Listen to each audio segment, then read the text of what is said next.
Kwĩgucia kwa mĩtaratara y'ũkũria n'ũthii wa na mbere thirikari-inĩ cia matũra. Kanjũ ya Mangabana yugĩte nĩ kumana na wagi wa kĩgĩna gũkinya ihinda-inĩ rĩrĩa rĩagĩrĩire.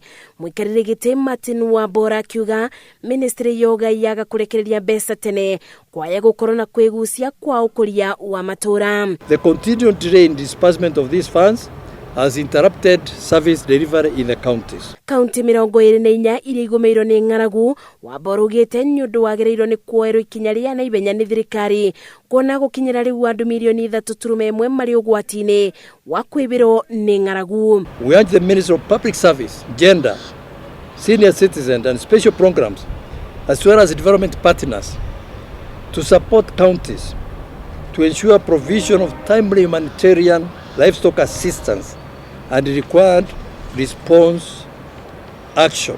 Ibida-inĩ rĩu kanjũ ĩno yonanĩtie kĩeba kĩayo kũrĩ arĩmi thutha wa kuongererwo kwa thogora wa fertilizer, ikiuga mũrigo ũyũ to arĩmi aiki marakuithio amu nĩ nginya onjoria. Council of Governors urges the Ministry of Agriculture, Livestock, Fisheries and Cooperatives to apply government subsidy and lift this burden from Kenyans. We propose that the ministry exempt fertilizer products from VAT and import duties and subsidize farm inputs by 50% in order to lower the prices. Maya mokĩte rĩrĩ kũrĩ na kĩbarĩrio gĩa kĩgomano kĩa Afri-Cities kĩrĩa gĩgakorwo kaunti-inĩ ya Kisumu kwambĩrĩria tarĩki 17 mweri-inĩ wa gatano. Ngĩribotera Inooro TV, njĩtagwo Masi wa Dia wa Mũrĩithi.